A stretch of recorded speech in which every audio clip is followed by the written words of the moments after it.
Hello, James Christian Jr. here. I'm at home.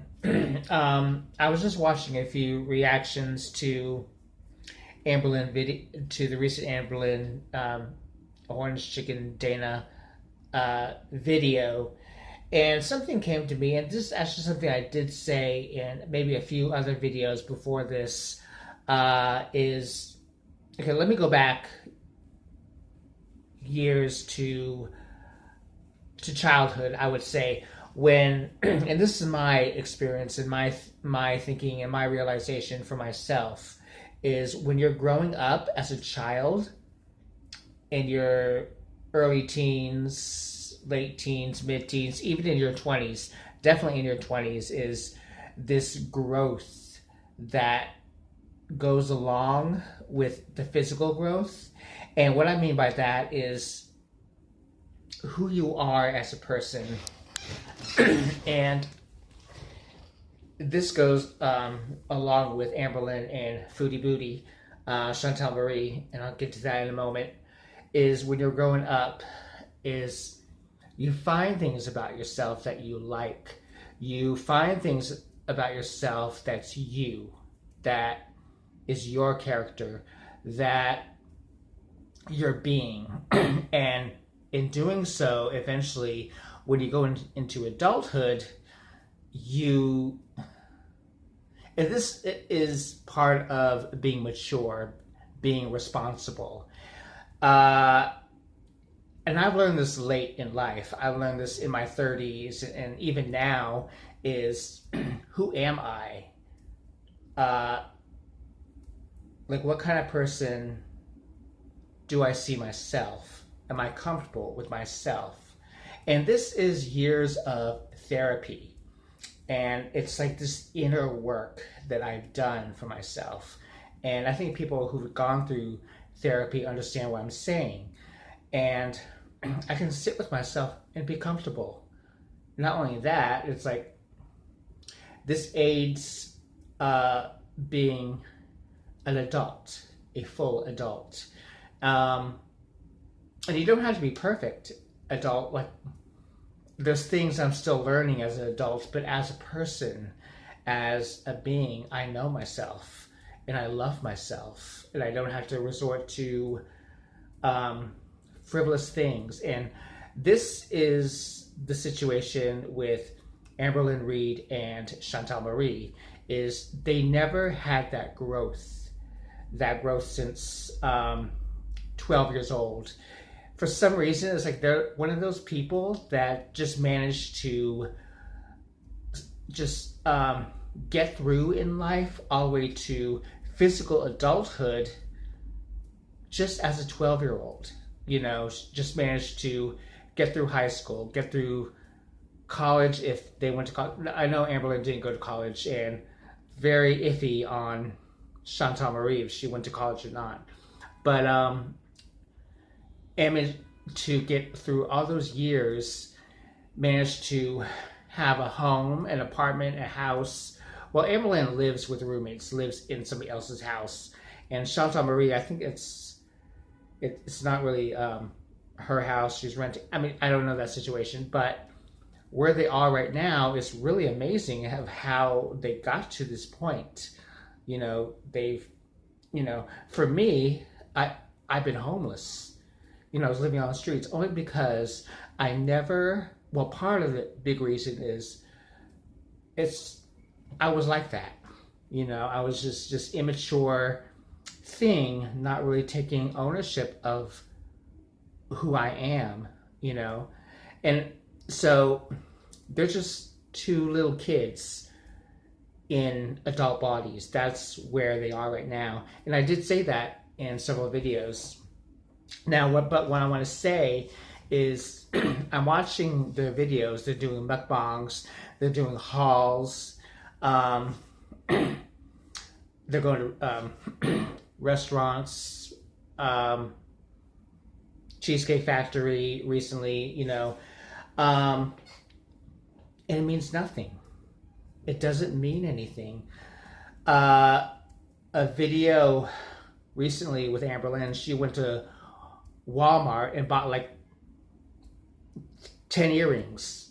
And I'm like, but you have like 30 earrings in a drawer. And you're coming back with torrid hauls. You have like 50 dresses, and you're just now giving a boatload of dresses to Dana. You probably only wore them once, and that was it. And here's the thing about that, and I know this is, you buy something for a moment, you show it on screen, you're like, oh, look, this is so super cute, isn't it? And you put it away.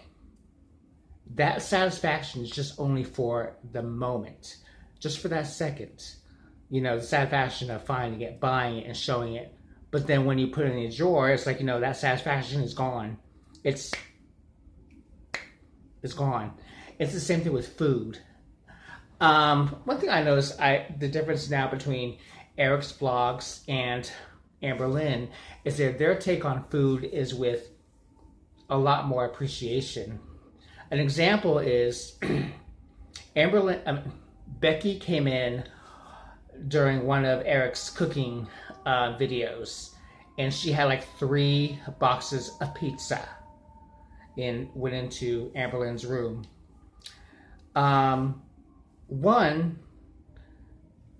Two people, you know, shouldn't be having at least 2 boxes of pizza by themselves. That's way too much. But this is Amberlynn. 3 boxes, you know. And the difference, what I'm getting at here, the difference is they're just going to wolf that pizza down, no thought whatsoever, because that's what they do. That's what they're addicted to. Now with Eric and Ricky, it's like they actually take time to show us like the ingredients and the process, and then afterwards, and it's like you're so into it with them. You know, that's the difference. What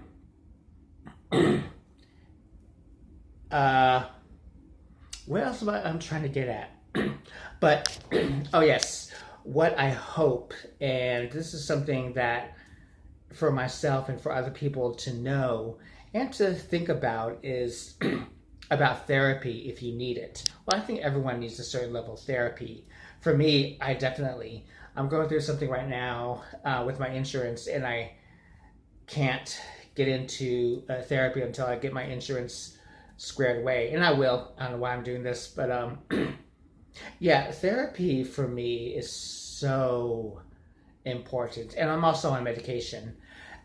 Another thing about Amberlynn and Foodie Booty is like their talk of they're on mood stabilizers, and they changed it, they upped it, they downed it.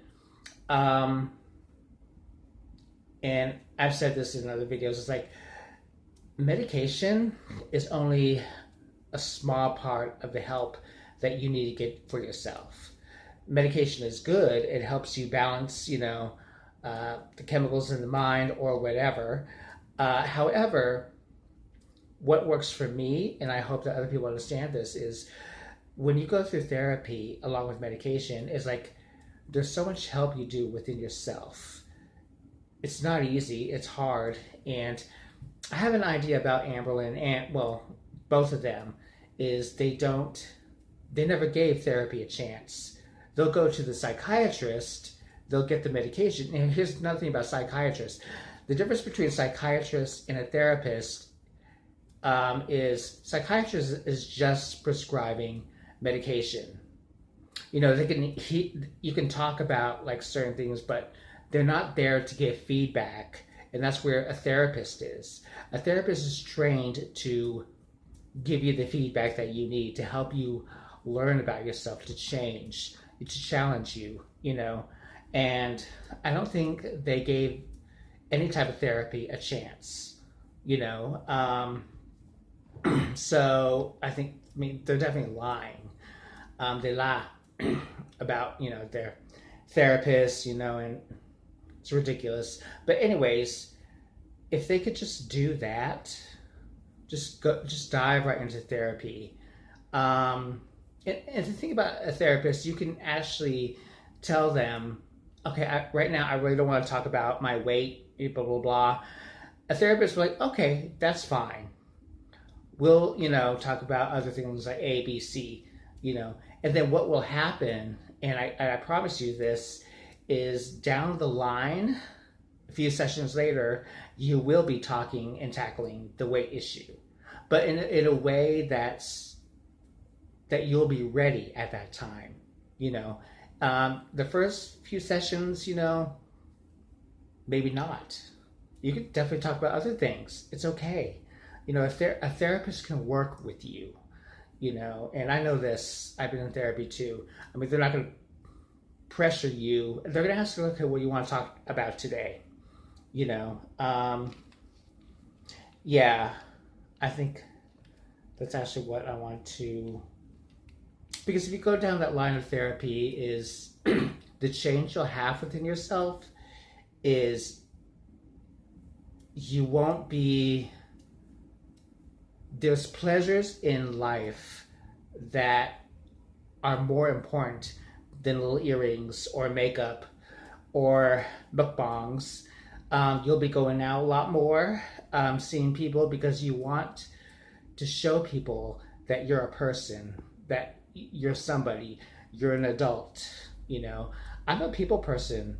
I cannot be indoors all day, and that baffles my mind that they just stay inside. It's so unhealthy that they do that. But for me, it's like the change is so big and profound, and you'll be living your life a lot more differently, a lot more outward. And I can see why Eric and Ricky don't really want too much to deal with him as far as like put him in their vlogs or blah blah blah. I think I get the feeling they sort of washing their hands of Amberlynn and Becky. But I do feel like they really care a lot about Becky. And Becky's more into their vlogs, Eric's vlogs, than Amberlynn. They're friends. They really have a concern for Becky, and I like that. And I have a concern for Becky. However, she is definitely the big enabler in Amberlynn's life. It's like Pete's in Chantal Marie, But anyways, I think that's it. I've talked long enough, over 12 minutes. It's pretty big. Anyways, thank you so much for hearing my little rambling. If you got anything out of that, that's wonderful. Please comment below. And thank you for watching this long video.